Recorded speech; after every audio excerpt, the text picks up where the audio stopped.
There are men who carry their greatest loss quietly.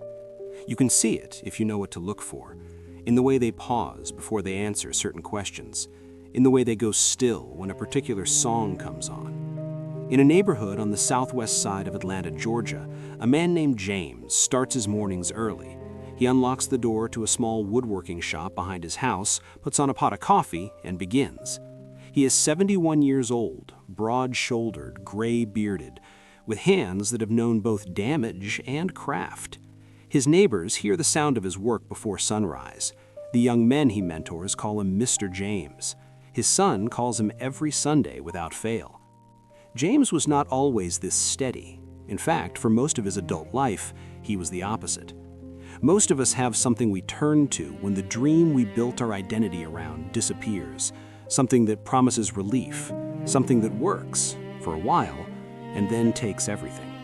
This is James's story, and it is also, quietly, a story about what a son's loyalty can do for a father who had stopped believing he deserved it. James grew up in Atlanta during a time when the city was changing fast. He found boxing at 14 and discovered for the first time something he was genuinely exceptional at. By his early 20s, he was ranked regionally. Scouts came to watch him train. His coach believed in him the way very few people in his life ever had. And then, one night after a match, his knee gave out completely.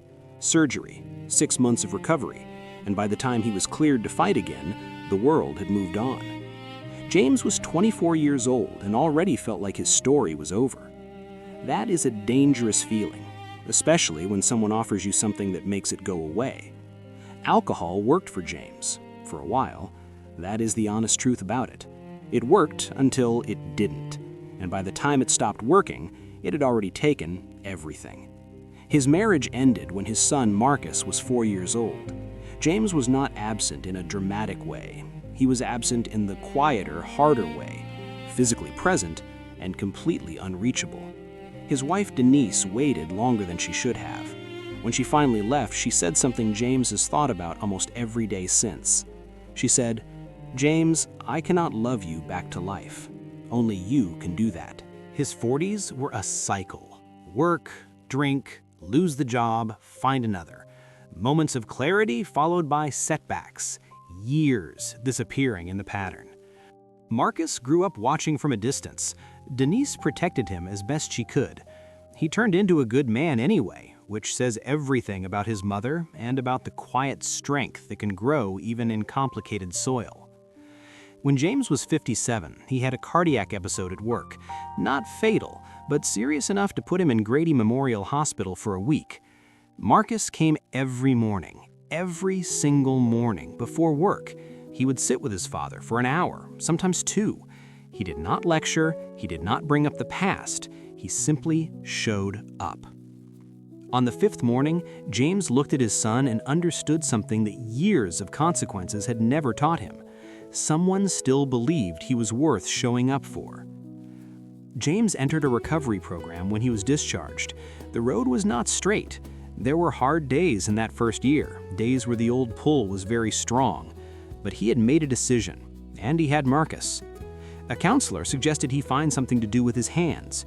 James wandered into a woodworking class at a community center, and something happened that he had not expected. He felt peace, real peace, the kind he had been searching for in the wrong places for 20 years. Within 2 years, he was teaching the class. Within 3, he had set up his own shop and was running workshops for young men in his neighborhood, men who reminded him of himself at 20, lost, talented, and in need of someone who understood. At 61, Marcus got married. He asked James to be his best man.